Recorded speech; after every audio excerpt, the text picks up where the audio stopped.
एक घने जंगल में एक छोटा सा तालाब था। वहाँ एक मेंढक रहा करता था। वो बहुत अकेला था, उसे एक दोस्त की तलाश थी। उसी तालाब के पास एक दिन एक चूहा मछली पकड़ने के लिए आता है। वहाँ मेंढक उदास बैठा हुआ था। उसे देखकर चूहे ने उससे पूछा, मित्र क्या बात है, तुम इतने उदास क्यों हो?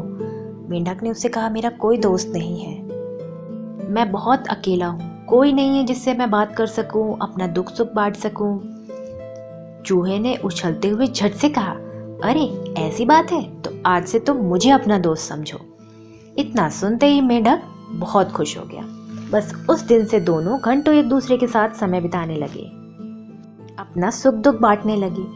मेंढक तालाब से निकलकर चूहे के बिल में चला जाता था, तो चूहा भी तालाब में सैर सपाटा करने के लिए कभी कभार आया करता था। दोनों की दोस्ती दिन प्रतिदिन गहरी होती जा रही थी। अब मेंढक तो चूहे के घर आता जाता था, लेकिन चूहा कभी मेंढक के घर नहीं जाता था। अब क्योंकि मेंढक पानी में रहता था और चूहा पानी में नहीं जा सकता था। लेकिन मेंढक को ये बात खटकने लगी कि चूहा मेरे घर क्यों नहीं आता।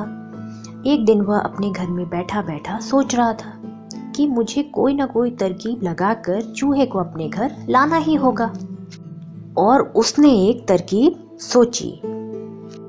चालाक मेंढक ने चूहे से कहा, अब हमारी दोस्ती इतनी गहरी हो चुकी है, हमें अब कुछ ऐसा करना चाहिए कि जब भी एक दूसरे की याद आए और मिलने की इच्छा हो, हमें इसका पता चल जाए।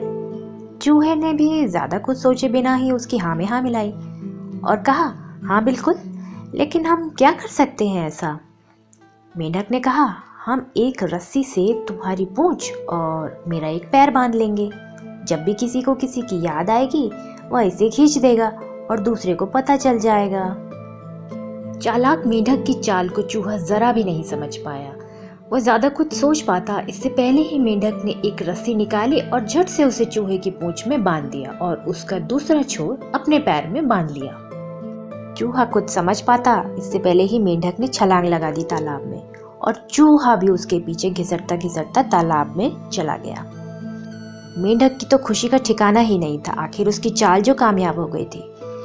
चूहे की पानी में हालत खराब होने लगी। कुछ देर बाद छटपटाते छटपटाते चूहा मर गया और थोड़ी देर के बाद उसका मरा हुआ शरीर पानी में ऊपर तैरने लगा। आसमान में उड़ रहे एक बाज की नजर उस मरे हुए चूहे पर पड़ जाती है। अगले ही पल वह नीचे आकर के एक झपट्टा मारकर चूहे को दबोचकर वापस उड़ जाता है। अब चूहे के साथ साथ मेंढक भी आसमान में खींचा चला जाता है। पहले तो मेंढक को कुछ समझ में नहीं आता।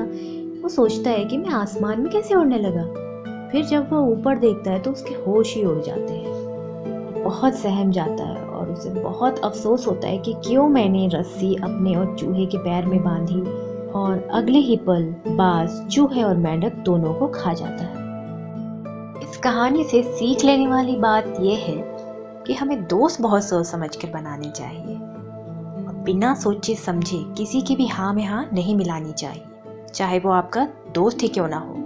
ये कहावत तो आपने सुनी ही होगी, जो दूसरों के लिए गड्ढा खोदते हैं वो स्वयं उसमें गिरते हैं।